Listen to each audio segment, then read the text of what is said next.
Daily Bible డివోషన్స్ని వీక్షిస్తున్న ప్రియాతి ప్రియమైన సంఘ సభ్యులకు మరియు దేశ విదేశాల్లోని ఆత్మీయులైన మన ప్రేక్షకులందరికీ మన ప్రభు అయిన యేసుక్రీస్తు వారి అత్యంత శక్తిగల నామములో మా హృదయపూర్వక స్వాగతాన్ని తెలియజేస్తున్నాం.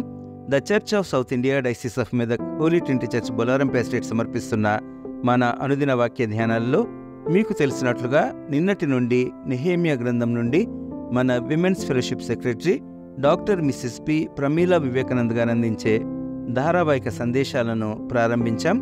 బబులోనీయులచే కూల్చివేయబడిన యెరూషలేము ప్రాకారాలు, వాటి ద్వారాలు ఆ నగరం యొక్క రక్షణకు, ప్రజల మౌలిక సదుపాయాలకు తిరిగి పునరుద్ధరించవలసిన అవసరం ఎంతైనా ఉన్నందున నెహెమ్యా పనిచేయగలిగిన ప్రజలందరినీ సమీకరించి అంతర్గత విమర్శకుల నుండి ఎంత వ్యతిరేకత వచ్చినప్పటికీ తన బృందమంతటి ద్వారా ఆ పనిని ముగిస్తాడు. Nehemiah and his team rebuilding the 12 gates of Jerusalem. Nehemiah మరియు అతని బృందం యెరూషలేం యొక్క 12 గుమ్మములను పునర్నిర్మించుట అనే నేటి అంశంపై ఒక్కొక్క గుమ్మానికి గల ప్రాముఖ్యతను వాటి ఆత్మీయ సత్యాలతో మనకు వివరిస్తూ మన వాక్య ప్రబోధకులు మనకు దైవ సందేశాన్ని అందించక మునుపు ఈ భక్తి గీతాన్ని విందాం.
ఈ ఉదయకాల ధ్యానమును వీక్షిస్తున్నటువంటి సంఘ సభ్యులకు, ప్రేక్షకులకు అందరికీ ప్రభు అయిన యేసుక్రీస్తు నామమున శుభములు తెలియజేస్తున్నాం. మొదటిగా చిన్న ప్రార్థన చేసుకుందాం. దేవా, కృపామయ, యేసయ్య, మహోన్నతుడ, గొప్ప దేవ, ఈ ఉదయకాలంను ధ్యానించుటకు ఇచ్చినటువంటి తండ్రి సమయాన్ని బట్టి మీకు స్తోత్రం చెల్లించుకుంటున్నాం. తండ్రి, మేము ఈ రోజునైనా నెహెమ్యా గ్రంథంలోని 3వ అధ్యాయం ధ్యానించుచుండగా తండ్రి, మీరు మా మధ్య ఉండి మీ సన్నిధి కాంతితో మమ్మల్ని తండ్రి ప్రకాశింపచేయమని వేడుకొంచున్నాం. మీ వాక్యం ద్వారా మాతో మాట్లాడమని మా ప్రభువైన యేసుక్రీస్తు పేట అతి వినయంగా వేడుకొంచున్నాం తండ్రి. ఆమేన్. నెహెమ్యా గ్రంథము 3వ అధ్యాయము ధారావాహికంగా జరుపుకున్నటువంటి నెహెమ్యా గ్రంథంలోని 3వ అధ్యాయం ధ్యానించుకుందాం. నెహెమ్యా గ్రంథం 2వ అధ్యాయంలో ప్రార్థనను, బాధ్యతను, ప్రాకారం కట్టుటకు పూనుకొనుటను మనము గమనించాము. బాధ్యతతో ప్రాకారం కట్టారు 2వ అధ్యాయంలో. 3వ అధ్యాయంలో 10 గుమ్మములను ప్రతిష్ఠ చేశారు. ఒకరిపై ఒకరు ఆనుకొని పనిచేశారు. ఆనుకొని అన్న పదము 3వ అధ్యాయంలో 32 సార్లు 32 వచనాల్లో మనకు కనిపిస్తుంది. 12 గుమ్మములను కట్టుటకు పని చేసినటువంటి వారు ఎవరెవరంటే ప్రధాన యాజకుడు, అతని సహోదరులు, బంగారు పనివారు, ఔషధ జ్ఞాని, అధిపతులు, షల్లూము, అతని కుమార్తెలు 1000 మూరల వరకు కట్టారు. బారాకు ఆసక్తితో బాగు చేశాడు, మరియు వర్తకులు. కానీ జనుల అధికారులు మాత్రము తమ ప్రభు పని చేయనొప్పలేకపోయారు అన్నటువంటి విషయము 3వ అధ్యాయం 5వ వచనంలో మనము గమనించవచ్చు. మొదటి గుమ్మము గొర్రెల గుమ్మము, ది షీప్ గేట్.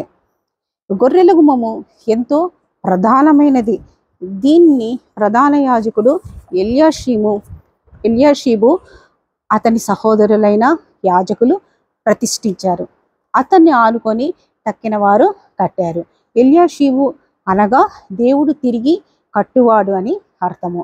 సాతాను చేత పడగొట్టబడిన మానవ జీవితాలను తిరిగి కట్టువాడు మన ప్రధాన యాజకుడు ప్రభువైన యేసుక్రీస్తే. అందుకే యోహాను సువార్త 10వ అధ్యాయం 7వ వచనంలో గొర్రెలకు పోవు ద్వారమును నేనే అని యూదులతో చెప్పారు.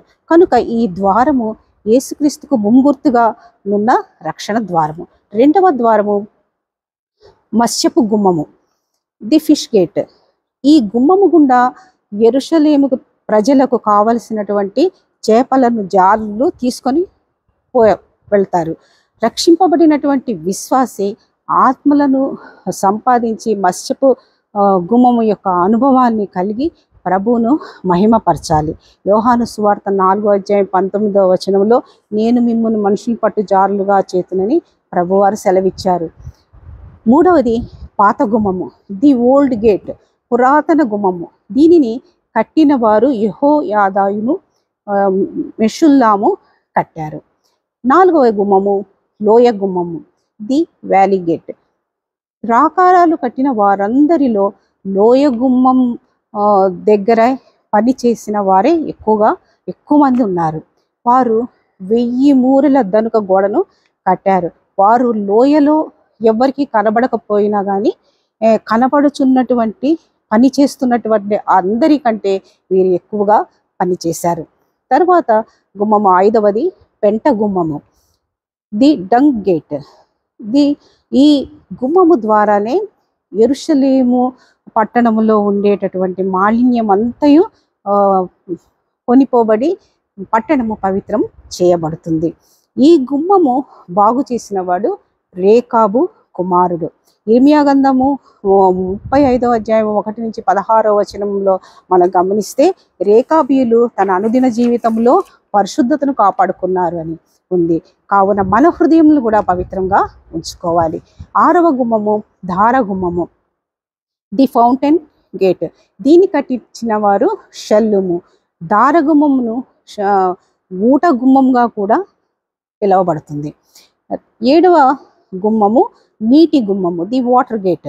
దీనిని నెతీనీయులు కట్టారు. నీటి గుమ్మము యొద్దనే వేల కొలది ఇశ్రాయేలీయులు సమావేశమై శాస్త్రి అయిన ఎజ్రాను దర్శించి ఎజ్రా గ్రంథమును ధర్మశాస్త్ర గ్రంథమును చదివి వినిపించమని ఎజ్రాను కోరారు.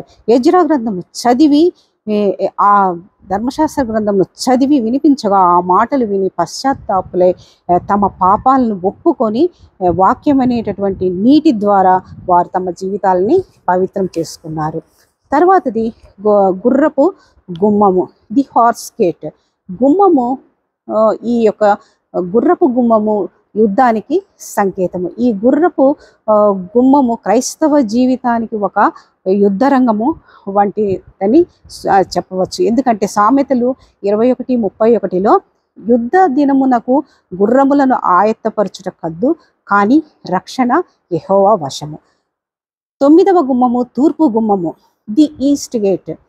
కట్టినవారు షమయ. సూర్యోదయపు దిక్కున ఉన్న ఈ గుమ్మము నీతి సూర్యుడైన క్రీస్తు రెండవ రాకడను సూచిస్తుంది. ప్రభువు ఈ లోకంలో ఉన్నప్పుడు బేతనియా నుండి గార్ధబంపై యెరూషలేముకి తూర్పు ద్వారము నుండి వచ్చారు. ఆయన తిరిగి క్రీస్తు వచ్చు వరకు తూర్పు ద్వారము యూదులు మూసివేసి ఉన్నారు. తిరిగి క్రీస్తు వచ్చినప్పుడే ఆ తూర్పు ద్వారం తెరవబడుతుందని చరిత్రకారులు చెబుతున్నారు. తర్వాత గుమ్మము 10వ గుమ్మము మిస్పాదు గుమ్మము, ది మిస్పాడ్ గేట్. మిస్పాదు అనగా తీర్పు, ప్రజల తీర్పును సూచించేటటువంటి గుమ్మము. దానిని కట్టినటువంటి వారు బంగారు పని చేసినటువంటి పనివాని కుమారుడైనటువంటి మిల్కియా. 11వ గుమ్మము ఎఫ్రాయిం గుమ్మము, ది గేట్ ఆఫ్ ఎఫ్రాయిం. యెరూషలేమునకు సహవాసానికి ఎఫ్రాయిం గుమ్మం గుండా ఎఫ్రాయిమీయులు వచ్చేవారు. చివరిదిగా బందీ గృహ గుమ్మము, ది ప్రిజన్ గేట్.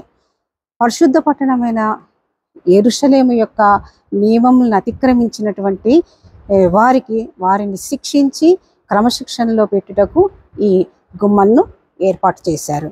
ఈ బందీ గృహములో నుండి విడుదలైన వారు తిరిగి మొదటి గుమ్మమైనటువంటి గొర్రెల గుమ్మం ద్వారానే పట్టణంలోకి ప్రవేశించాలి. కాబట్టి ప్రాకారపు గుమ్మములు పటిష్టంగా ఉండాలి.